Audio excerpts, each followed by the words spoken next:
maybe a 200-liter mixing bowl. And so he started out by putting a 4-liter scoop of oil in.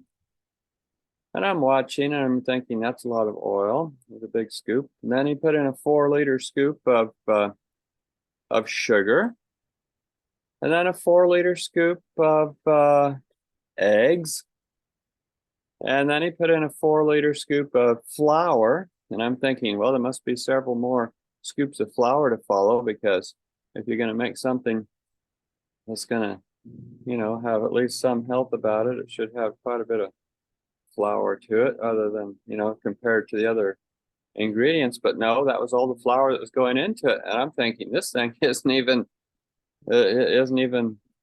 half flour. It's not even, it's only a quarter flour. And then he added his carrots and his nuts and baking soda, and I'm thinking, this stuff is really not too healthy. And oh boy. Well, then he started working on his frosting. Well, this was cream cheese frosting. And in his cream cheese frosting, he had the best vanilla he could secure in the world. In fact, he'd flown to South America to find the best vanilla. And he was very proud of that and talked about that. And well, that's interesting. When we would have a staff Christmas party or something at the hospital, he would supply the desserts, and he could supply a whole table full of exotic desserts. Well, why am I talking about this at a cancer talk?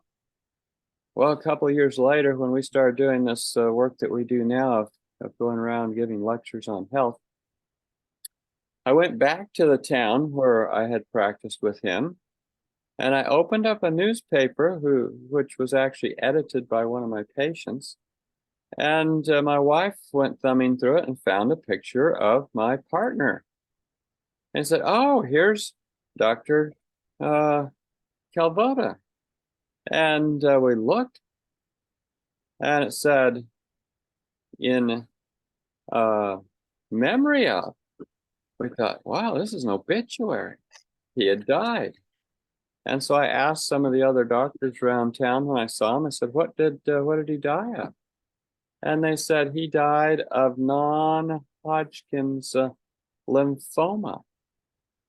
Well, what does it take to get non-Hodgkin's lymphoma? As we go along here, you may discover that everything that's necessary for him to get non-Hodgkin's lymphoma was in that carrot cake. You have, well, a lot of ingredients there. And so as I go along, you'll sort of discover that people get cancer, I might say honestly. Yeah, and if we look at the epidemiology, the statistics, and we look at what's happened over time in America, cancer has surpassed heart disease as the #1 cause of death.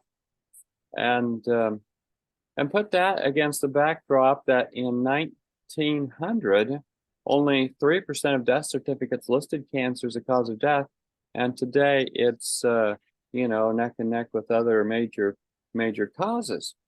And so we have to ask ourselves how we came so far. What's happened to us? What's the difference? And it's got to be something going on.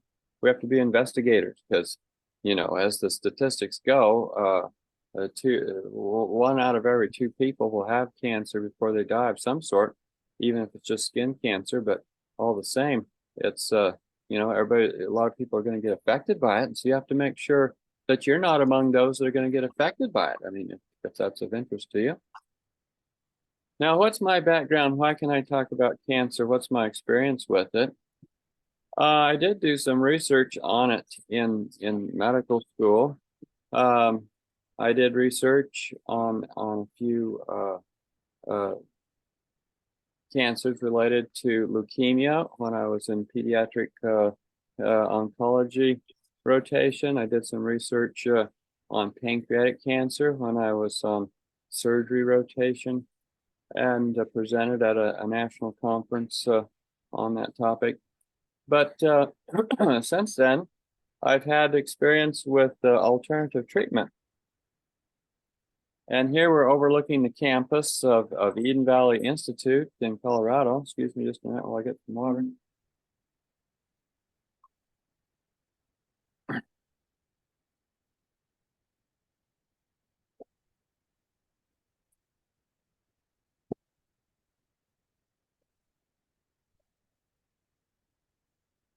And at Eden Valley, we got patients that a lot of times had gone through chemo, radiation, surgery, and so forth, and had been given up on.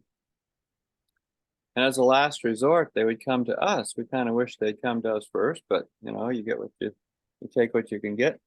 And so they would come and come for a session, and we would do natural remedies on them in order to get them to recover. And that together, obviously with the Lord's blessing, made a difference in some people's lives.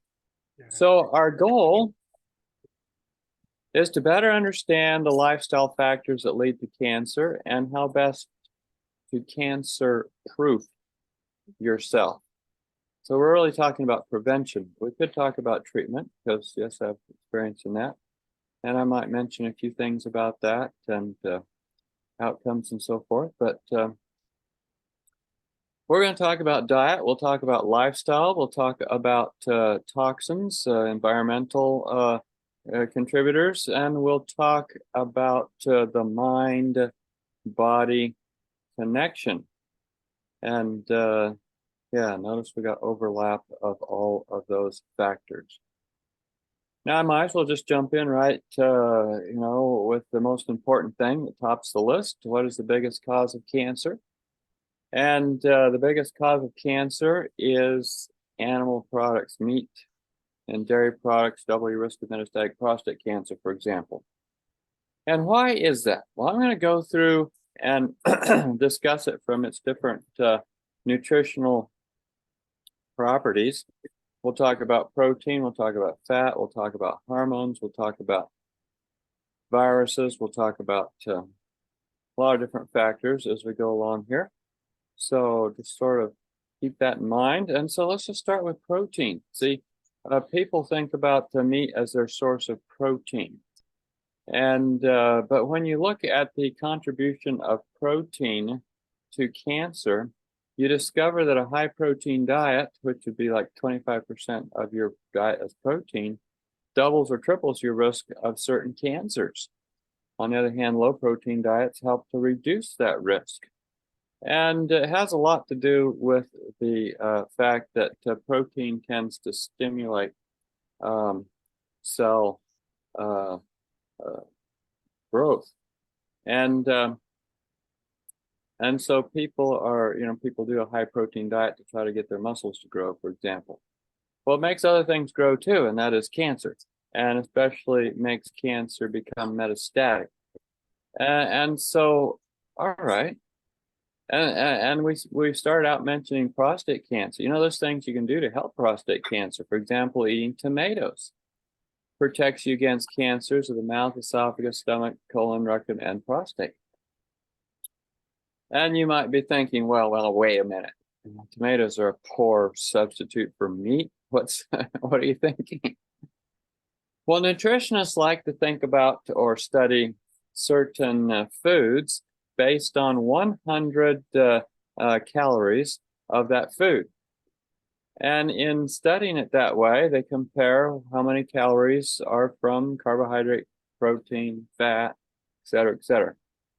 Well, let's just take that for example then. Let's just go right to a beef steak. What percentage of beef is protein? In other words, out of 100 calories of beef, how many calories would be protein? Well, it turns out that analysis shows that it's 17% protein.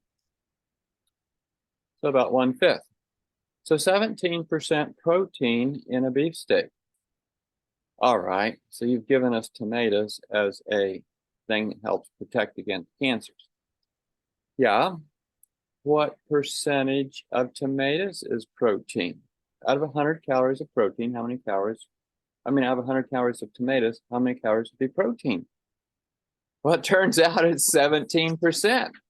It's the exact same. It just takes a lot more tomatoes to give you 100 calories, obviously. But protein is hard to escape from. You try putting together a low protein diet. It's very hard. I mean, this idea that you have to have meat to have protein is something that was perpetrated by the meat industry, especially after World War One. And well, okay. How many calories of broccoli is protein? Well, out of 100 calories of broccoli, it's 22% or 22 calories of protein. So broccoli has more protein per gram of food than would meat. And so you don't need meat to have protein. All right. So, well, but they're both the same amount of protein. You tell us protein is bad. Well, people don't tend to eat, several hundred calories of tomatoes, but they do tend to eat several hundred calories of meat and then get a lot more protein. But that said, I have to address the idea or the concept of what protein is made out of. Protein is made out of amino acids. And amino acids are sort of like, well, if you were going to paint a picture, they're kind of like colors, okay? So if I'm going to make up a piece of protein, I have to pick my colors. Now, you could make a picture using just black and white. Have a white piece of paper and draw on it or paint on it with black and make a very, compelling picture. And of course, in the early days, we only had black and white pictures and black and white television. Or you could have it, television started out brown and white, if any of you remember from the early days. But you could take any one color and make a picture, or several colors. In fact, you could have two different pictures with totally different colors in each picture, and not even overlap. Well, it so happens that there's 20 or 21 amino acids, depending on how you cut it. And you could have meat made out of a totally different set of amino acids than a piece of tomato. And so tomatoes will have less acid-forming amino acids, whereas meat will have more, such as methionine. And so the proteins are totally different. They're made up of different, as it were, colors, as I'm comparing here, or amino acids. So the meat amino acids drive cancer, making you more acidic, whereas vegetable proteins help fight cancer. So we've covered protein here. Now let's talk about fat. And notice here that we have all these countries on the line. And what is my chart showing? Across the bottom is dietary fat, how much fat you take in. And broccoli doesn't have much fat. Most of the fat's going to be coming from animal sources. And you can see there, Australia, I've made it a little darker, right in the middle, a high animal fat intake and high breast cancer, in this case, death rate. And United States, we're a little higher, and Canada. And notice Japan, though, and Thailand. You go down to the other end of the chart, and you see that Japan has a very low fat intake probably from less animal fat, and a very low death rate from breast cancer. But those Japanese, they moved to Sydney. They start eating at the fast food restaurants like everybody else, or eating a similar diet, upping the fat in their diet, and pretty soon they have a death rate very similar to Australians. And so it's not genetic, it's diet. And so we're talking here breast cancer, and And some of you men are thinking, well, what about prostate cancer? Same is true. And by and large, anything that affects the breast, as far as increasing breast cancer, affects the prostate, increasing prostate cancer. So saturated fat, which would be animal fat, which is the common fat, which is the high component of fat in people's diets, triples a man's risk of dying of prostate cancer. Not just having it, not just having it spread like as a metastases, but dying of it. And you might be wondering, well, is vegetable oil better then? Well, you weren't made to run on real high calorie refined foods. And what should your diet be composed of? Shouldn't I try to maximize nutrition, maximize certain nutrients? Well, people can overdo that. And those of you who might have lawnmowers or know what it's like to run a small engine, or maybe a chainsaw, and you have to adjust the carburetor. You know, if you adjust the carburetor so it's got too much fuel coming into the engine smokes. And if you adjust the carburetor so there's too little fuel coming in, the engine pings or misses beats, and has a miss in it. Well, why do I mention that? Your food has to be a certain nutrient density. If you get too dense on your nutrients, it's kind of like you start smoking. Well, not really, but it's, you know, it can clog the system. It can cause problems. It can increase cancer. Or if you have too little of the nutrient, then you have deficiency symptoms. And so any high fat refined oils or fats is going to increase your risk of cancer. Processed vegetable oils quadruple your risk of breast and stomach cancer, for example. And so we tend to like all these highly refined foods, but you know, in 1900, when only 3% of death certificates in America listed cancer as a cause of death, not everybody had that much oil.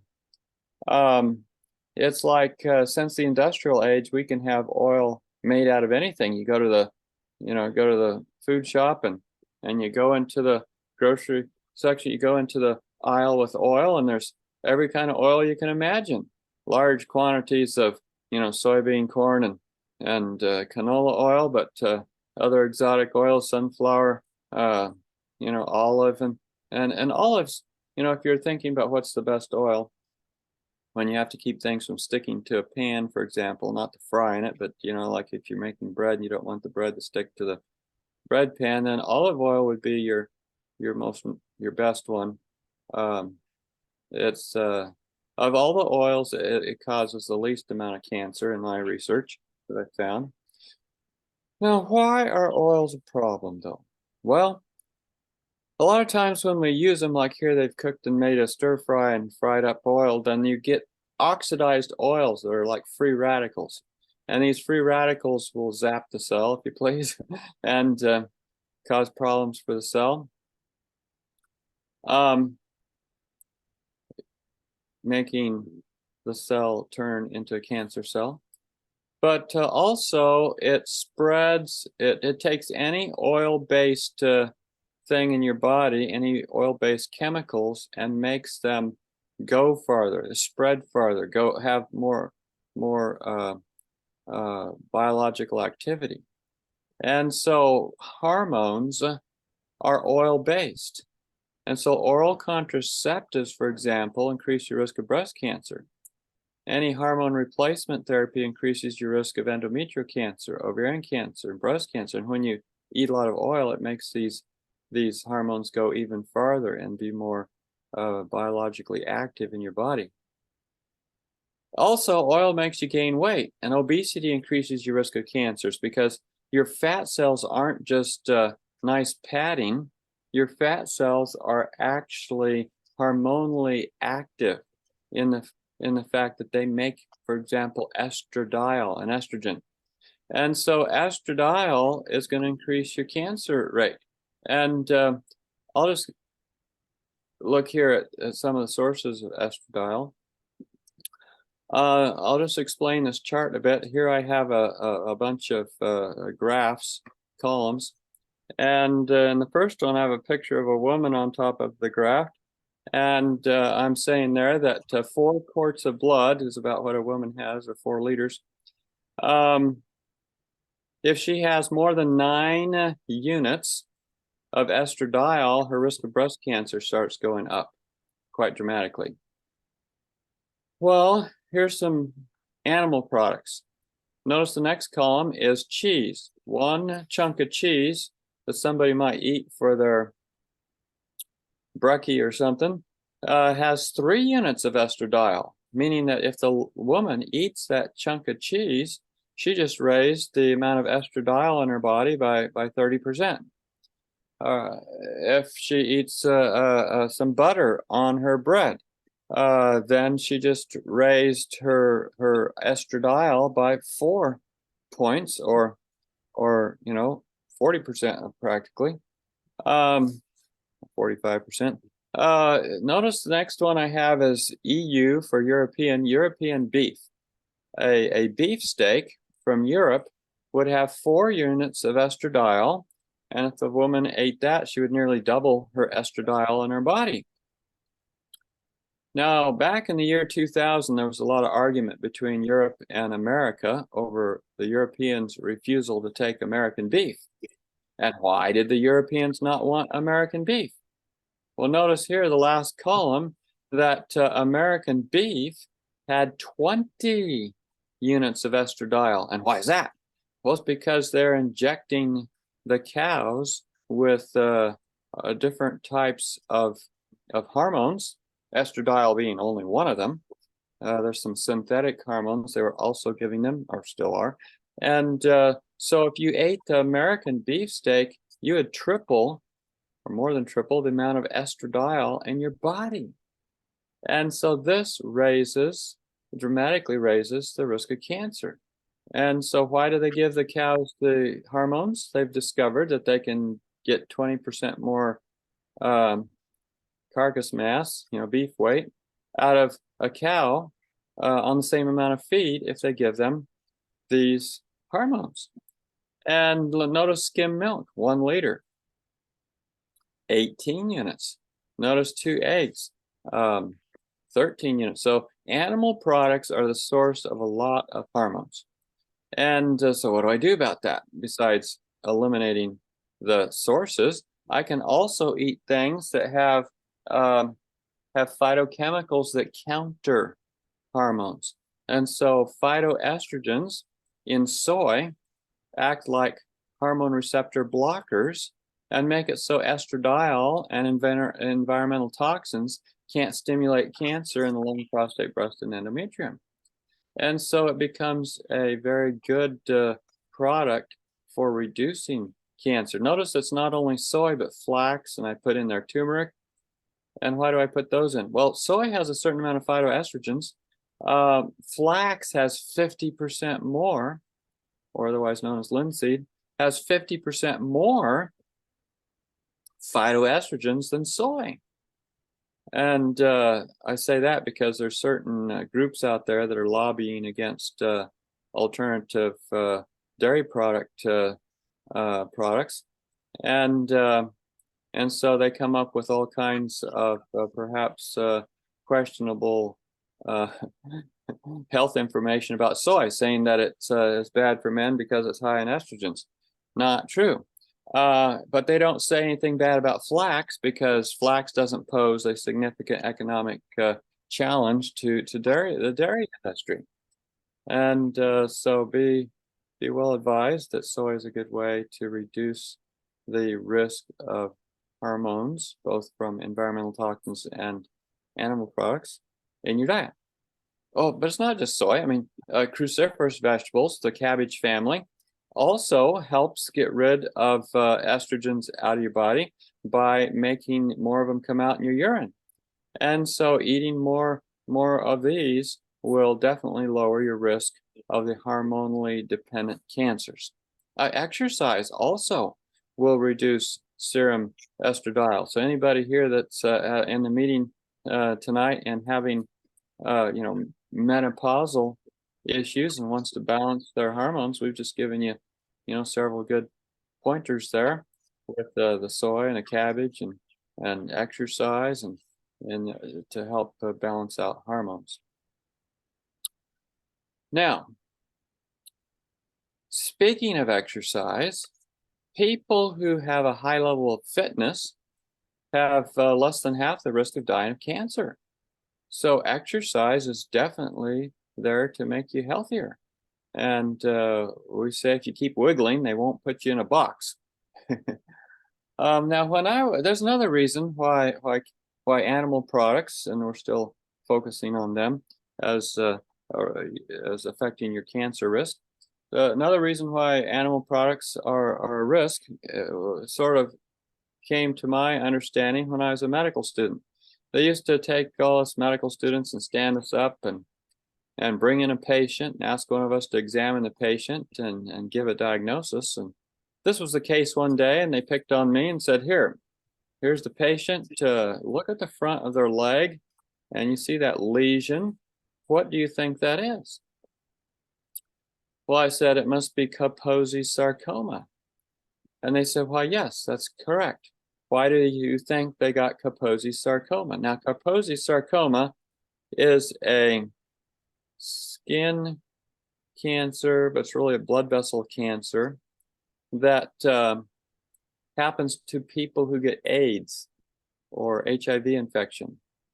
And so I said, well, does the patient have HIV infection? And the teacher said, no, but that's a very good guess because that would be the number one reason why the patient could have Kaposi sarcoma. But actually, they've had a kidney transplant and they are on immunosuppressive drugs. And since they're on immunosuppressive drugs, they've come up with this cancer. Well, it was like an awakening for me. Anything that suppresses the immune system makes it so you can get cancer. So obviously cancer has something that is causing it that the immune system normally would deal with. Well, so why would people who have a suppressed immune system get cancer? One of the reasons is that much of cancer is really an infectious disease, if you please. It's the result of infection with viruses. For example, people who work in the abattoir or meatpacking plants end up with a high exposure to viruses. We can demonstrate this by studying their blood and looking at how many antibodies they have in their blood to cancer or to viruses that make cancer. And so people who work in these meatpacking plants have a higher incidence of cancers, the lung, mouth, throat, colon, bladder, kidney. And just the people who work in the food shop, maybe behind the meat counter, cutting meat into different slices and those special cuts that people like. They run the meat, usually frozen, through a saw. The saw gets the blood in the air. They breathe it in, and they have more lung cancer, more lymph cancer, lymphoma, and more cancer of the lungs because of their exposure to these viruses. Big study out of California showed that women who have breast cancer have 3 times the incidence of infection with bovine leukemia virus in their breast tissue as people who don't have cancer. Does it make any sense to anybody that if you're drinking the product from a cow's breast, you could get a breast disease? And so that's well demonstrated in that interesting study. Now, okay, so we've said that a declining immune system or immune system that isn't working opens you up to cancer.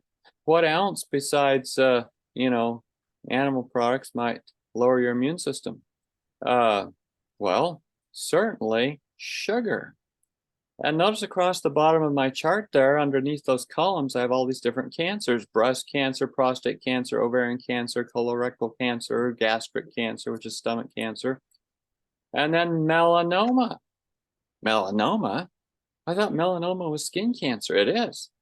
Well, what does sugar have to do with skin cancer? Well, again, Sugar wipes out your immune system and melanoma can grow. Well, I thought melanoma was from too much sun. Did you know that if you get melanoma and you hide from the sun, you have a worse prognosis than if you go out and get more sun?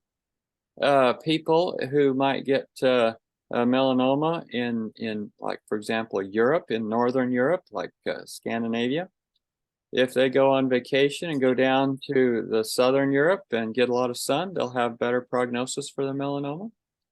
The causes of melanoma are just, are other things than the sun. I mean, you certainly don't want to get sunburned. But one big cause of melanoma is oxidized cholesterol. You eat cholesterol from, for example, a barbecue. The cholesterol is all oxidized in the beef or whatever meat you had on your shish kebabs, and or whatever you roasted, and you put that in your body. The oxidized cholesterol goes to your skin and causes skin cancer. So we got two things that cause skin cancer here now: sugar and oxidized cholesterol, and it wasn't related to the sun. Now, speaking of back to sugar, anything that would give a diabetic a high blood sugar will increase your risk of cancer. Consumption of refined cereal products, such as here white rice, white pasta, white bread, breakfast cereals in boxes that are refined, those will all greatly increase your risk of cancers. In this case, I'm looking at thyroid cancer, but it's not just thyroid cancer. Other things that will raise your blood sugar are juices and carbonated drinks. You're thinking, I thought we used juice to cure cancer. I don't use juice to cure cancer. That doesn't cure cancer. It increases cancer. Why do people use juice to try to cure cancer? The better thing is to use herbal teas that are medicinal. So when we go about taking care of somebody with cancer, we put them on herbal teas that have certain properties that are very good for fighting cancer, as opposed to juices, because you can't control in juicing a lot of the nutritional products that may not be helpful, in this case, sugar. Well, now another thing that affects your risk of cancer is what happens to the DNA in your body. Your DNA is a program for the cells. It tells the cells how to grow. If you take meat, which is lots of protein, and you heat it up, as in roasting it, frying it, baking it, whatever, then it changes the protein into nitrogen compounds, N-nitrosyl compounds, and heterocyclic amines. And these, when you eat them, they get absorbed into your colon cells and cause change in the DNA of your colon cells, and you end up with colorectal cancer.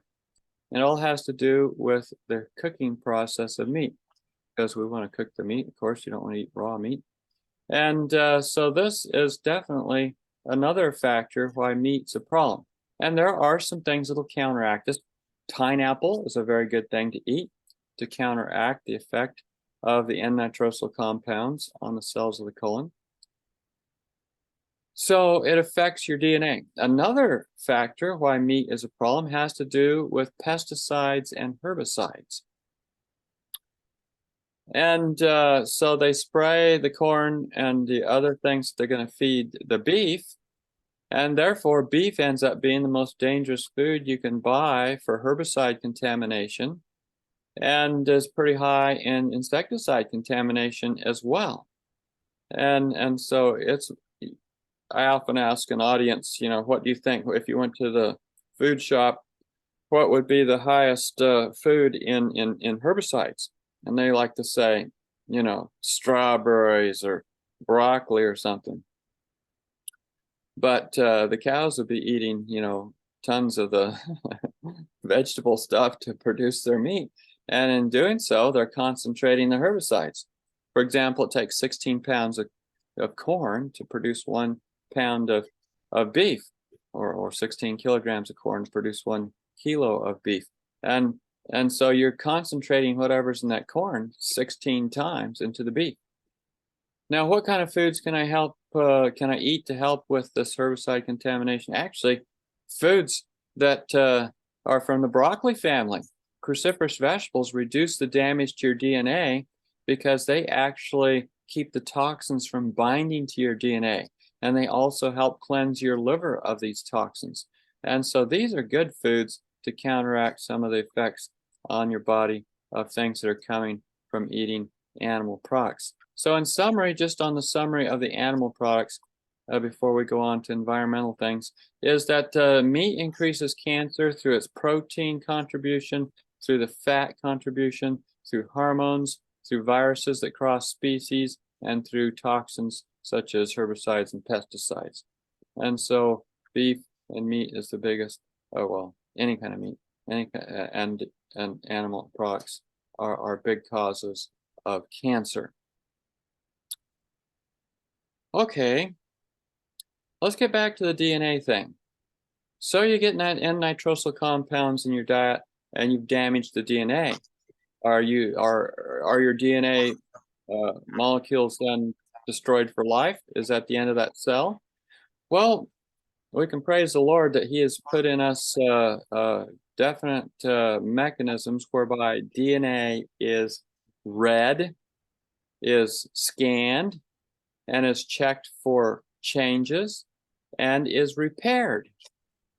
Now just try to put that into an evolutionary scenario. How do you come up, which came first, the repair process or the DNA? I mean, it's, irreducible complexity. Anyway, let's get back to our cancer though. So your body can proofread the DNA, and when it gets changes that would cause cancer, it can correct them. And in correcting those changes, it makes it so that you don't get cancer. But there's certain foods that if you eat those foods, they interfere with that process. They make it so that your body isn't going to proofread the DNA. Caffeine is one of these. Caffeine, such as in cola drinks, in teas, in chocolate, in coffee, in sport drinks, energy drinks. And so caffeine increases your risk of cancer by stopping DNA repair. And especially cancers of the breast, colon, stomach, kidney, lung, and ovaries are ones that have been studied, and where this is definitely a factor. So you don't want to be eating or drinking or consuming anything with lots of caffeine or caffeine's cousins, theobromine. 1/2 ounce of chocolate per day doubles the risk of prostate cancer. So caffeine. Now I want to talk about something else that causes cancer. And this comes from big epidemiological studies. This comes from studies that cover lots and lots of different kinds of modern medical interventions. This was a study done by a PhD that worked at the NIH, National Institute of Health in America. And after 20 years of working in the NIH, they came out with this article, very fascinating article, in which they looked at the contribution of modern medicine to the actual increase in cancer. And their conclusion was that while in 1900, cancers affected about 5% of the population, that under the influence of vaccinations and all these wonder drugs that have come out since World War II, that these things suppress the immune system and cause cancer to increase in women by 33%, up to 33%, and in men, 50%. So 50% of men can develop cancer in a lifetime, and 33% of women, due to all these modern medical interventions that are actually creating the problem. And that's a whole discussion itself. I do a whole talk on that, but that's separate. But okay, so back to DNA and all the damages due to all these things. How do I fix that DNA? How do I get the DNA to repair better? What foods will help my body to be a better DNA repairer? Well, kiwi, for example, stimulates DNA repair, and it boosts your antioxidants and protects against DNA damage. And so kiwi be fresh fruit. Kiwi be a very good food to help you with fighting cancer in that regard. Now, another thing that increases cancer is if you're eating more food than you should be eating. I mean, how do you decide how much food to eat? Well, if it tastes good, eat more, right? Well, that's not a very good plan if you're going to avoid cancer, because when you overeat, you definitely increase your risk of cancer. On the other hand, doing the opposite, caloric restriction, eating less calories. And notice that's a better way of thinking about it, because I might be eating the same volume of food, but if I'm eating a salad, I'm going to be eating a lot less calories. So I'm restricting my calories by my choice of foods. And so this helps with DNA repair and reduces damage. The people who have taught us a lot about this are the Okinawans. Okinawans eat 40% fewer calories than Westerners, and they have 80% fewer breast and prostate cancers, 50% fewer ovarian and colon cancers. One of the ways of reducing your calories that is very effective and very helpful is to eat fewer meals. And so a 2-meal-a-day plan lowers the risk of cancer compared to a 3-meal-a-day plan. For example, compared to 2 meals a day, a 3-meal-a-day program increases your risk of cancer by 70%. It's that third meal that's the real bad one. A late evening meal. Having 4 meals a day increases your risk of cancer by 90%. And if you keep eating meals on top of that, each additional snack time increases your risk of colon cancer by another 60%. So why do some doctors tell their patients to eat many, many, many meals all day long? Well, mostly because they don't know the research, and they're just telling what they think or what their grandmother did or what they like to do in their own life. Okay, well, let's talk about good things to fix the problem. Definitely, if you eat more fresh fruits and vegetables, you're going to invigorate your immune system and you're going to have less cancer. Looking at fruits and vegetables as the number of grams eaten per day, the more grams you eat, up to, like 600 grams per day of fresh fruits and vegetables, lowers your cancer risk. And, well, what kind of diet's that? Doesn't that remind you of the original diet? The diet, fresh fruits and vegetables, nuts, seeds, grains from Garden of Eden? Yeah. So the original diet, the Bible diet, helps to avoid cancer. Now, another factor is where you spend your time. Because they did a study on rats. They gave a bunch of rats cancer, and then they put them in 2 groups. One group was outdoors, one group was indoors. The indoor group, their cancer grew twice as fast, twice as big in the same amount of time. They were deficient in fresh air and sunshine. And sunshine is very helpful in that it raises vitamin D, but it also increases intermitochondrial melatonin. It raises the melatonin within your cells. And so sunshine is very, very important.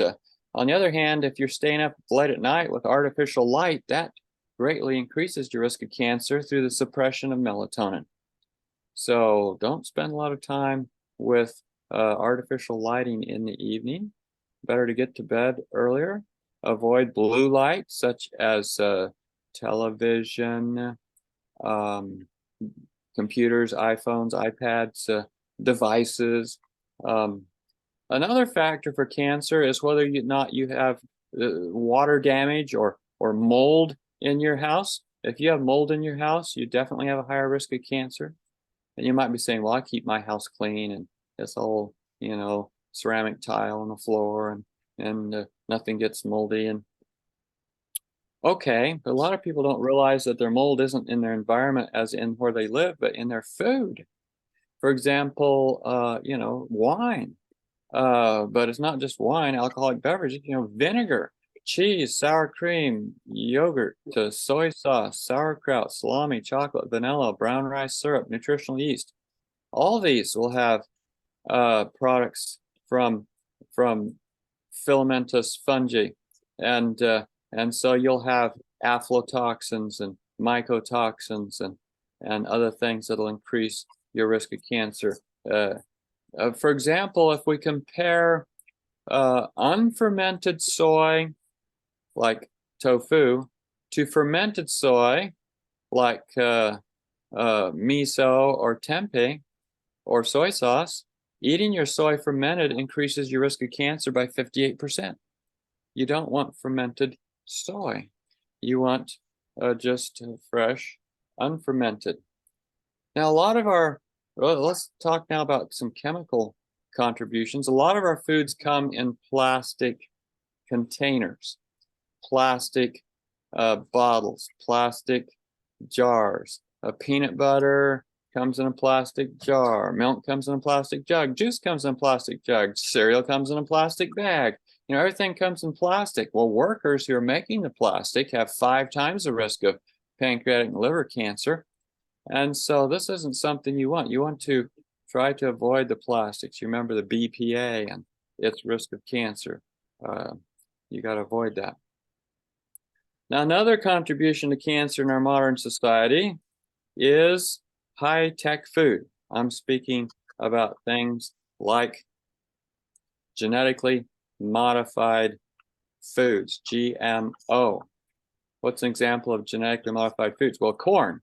Corn is a very common food to be genetically modified. And if you're a researcher and you go researching genetically modified foods and feed it to animals and they get cancer, and you publish on that, you can probably kiss your career goodbye. Many scientists have tried that and it's over with. They get fired, because there's a huge lobby keeping people eating genetically modified foods for whatever reason. So a group in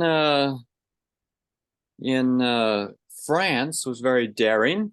They decided to put rats on a diet that consisted of 11% genetically modified corn, or maize as they call it. And they put them on the amount of Roundup allowed in drinking water in towns to see what would happen to the rats. The rats were put on this for 2 years. Across the top, we have kidneys from rats in 4 different groups. The 4 different groups included, number 1, the first group there, letter F with a C on the bottom below it. That was for the control group. That's a normal kidney. So upper left-hand corner, normal kidney. The next group got genetically modified corn, only 11% of their diet, not 100% of their diet, just 11% of the diet, and their kidney greatly degenerated. The third one there has genetically modified corn plus Roundup in their water, 1.1 part per billion. I mean, that's very little. And it got even worse. And then the last one there has just Roundup in the water, and that kidney looks pretty bad. So below are the rats that actually got to eat the food. And notice the massive tumors. The first one, letter J, is genetically modified corn. And you think, how many foods in the supermarket have corn in them? And how many of them could have either Roundup or genetically modified corn in it? It's huge.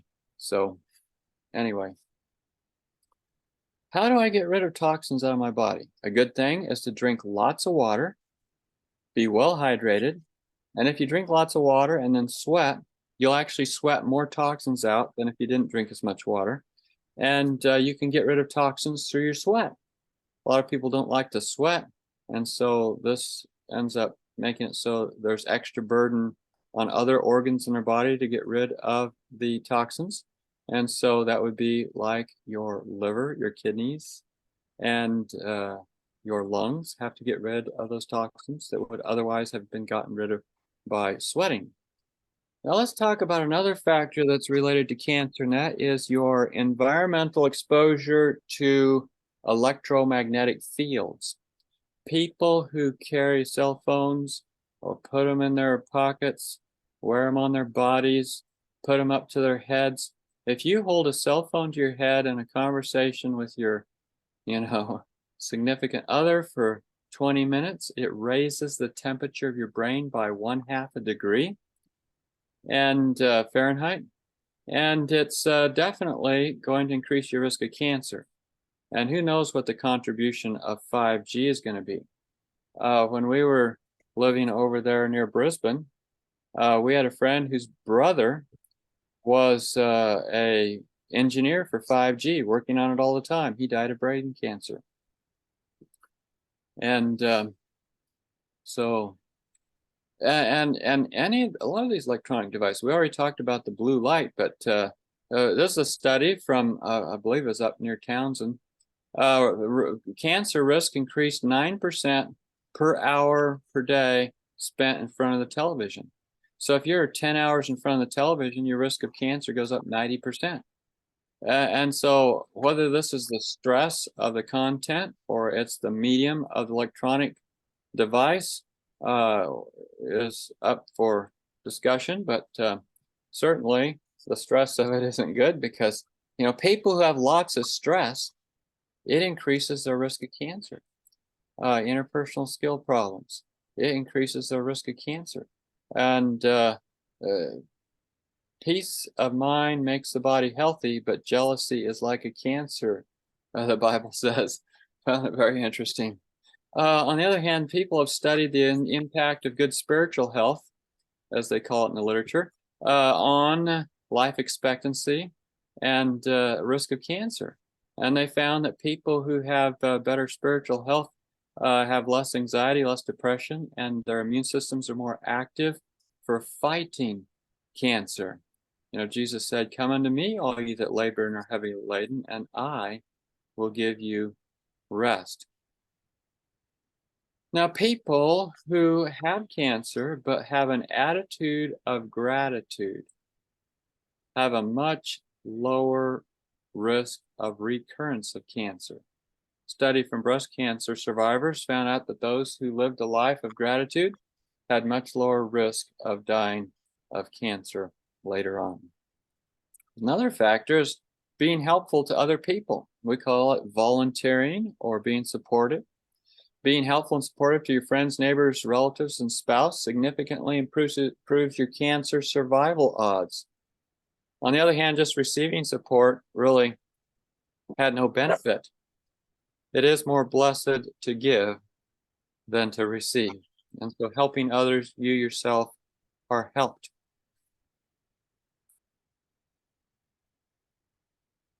All right. In summary, how can we do it? Well, take advantage of all the benefits of eating foods as grown. Exercise in the open air and sunshine. Drink plenty of pure water. Get some good rest at night in bed, and also rest in your mind in the love and providence of God. Avoid animal products because they're high in protein, fat, viruses, toxins, and growth hormones that will give you cancer. Avoid foods and substances that damage the DNA and suppress the immune system, like sugar, animal products, tobacco, alcohol, caffeine, heavy metals, and pesticides.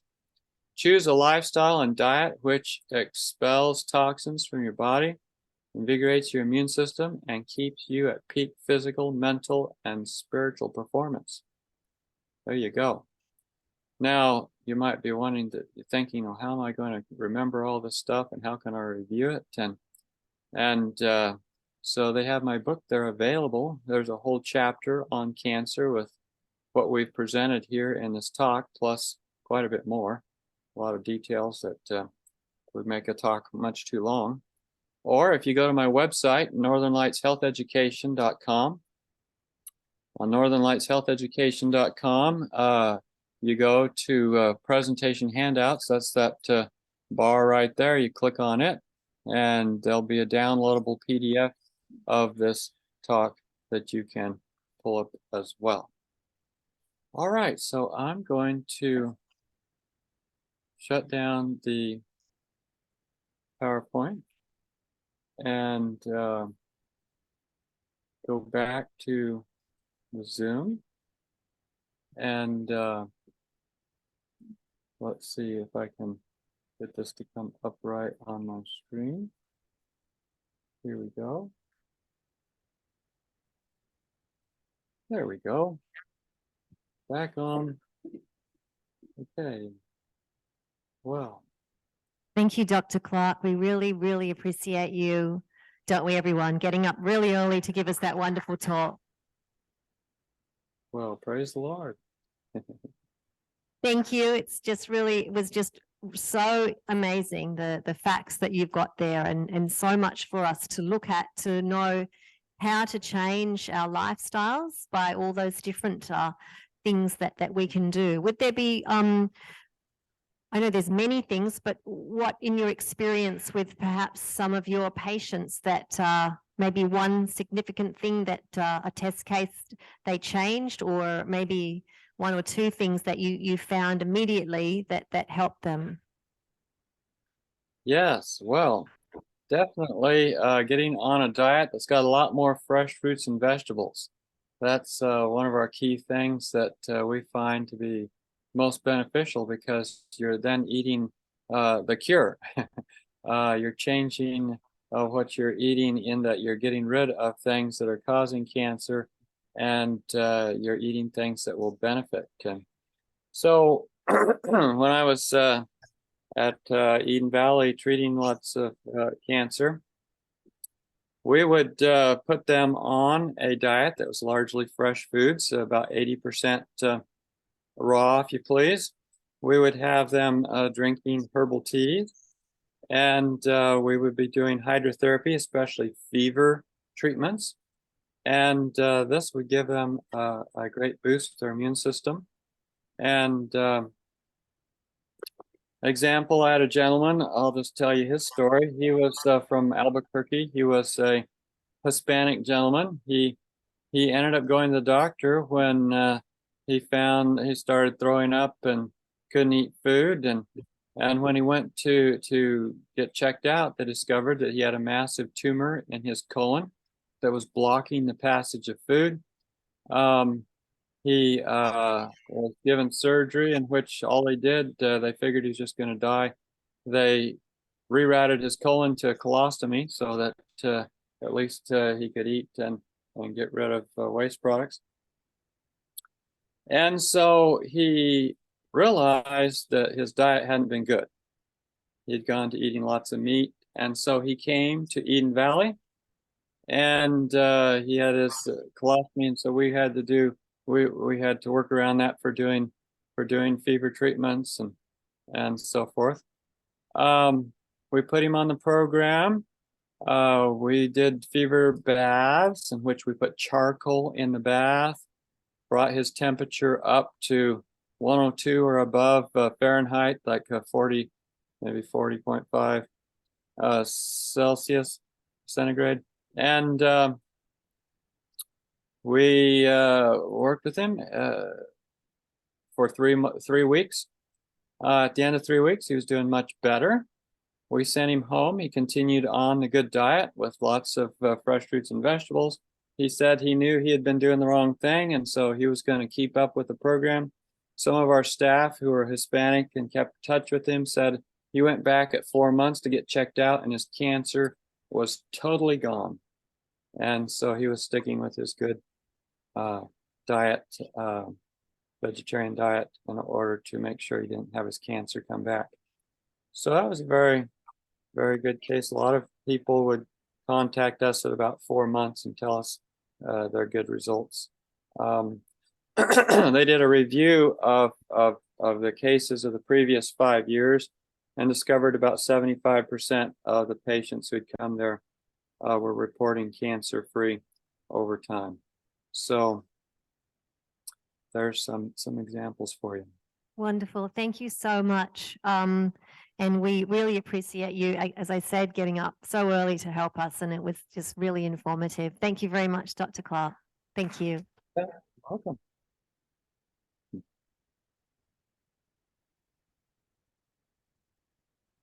Any other questions? Yeah, any questions? Okay, sure. Yes, that's exactly what I was thinking. What is the name of the herbal teas that you were talking about? Well, I'll tell you where I get them, and you can just look them up online. I worked with a herbalist during the time I was at Eden Valley, and had several herbal teas. We usually pick like 3 different herbal teas and cycle them every 3 weeks. And so if you go to the website healingherbs.biz, and on that website you look up, actually I guess I could reshare my screen here and pull it up for you. Let me just go here and yeah.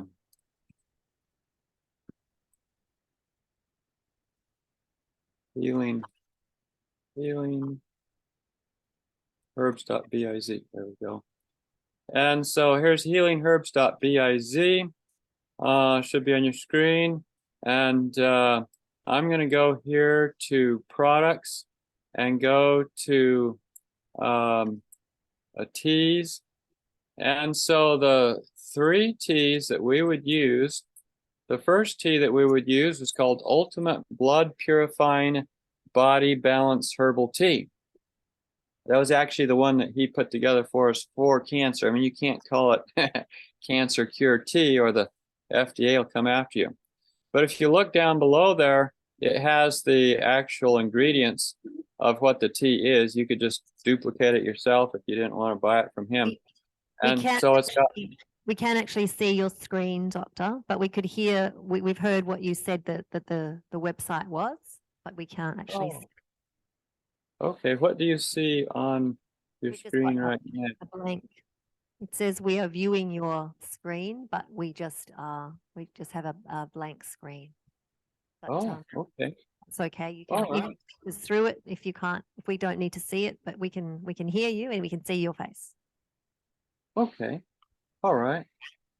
Yeah, I see it's just a blank screen, isn't it? If you could just repeat the name of the website, then I think some people are writing that down.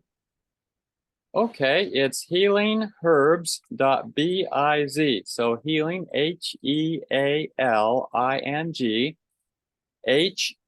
HERBS dot B as in Brisbane, I as in Idaho, Z as in Zebra, Z as in zebra. And so healingherbs.biz. And the 3 teas that we would use, first one is Ultimate Blood Purifying Body Balance Herbal Tea. The second one is called Dis-Ease Herbal Tea. And the third one is called Anti-Parasite Candida Herbal Tea. And they all 3 have different mixtures of herbs that are very anti-cancer. And so every 3 weeks we would cycle through different ones. So there you go. Lovely. Thank you so much, Dr. Clark. And again, thank you for sharing all your wonderful experience and knowledge with us. And have a lovely day, and we'll have a lovely night. Thank you.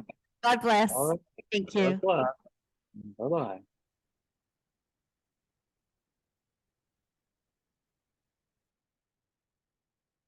Okay, Del.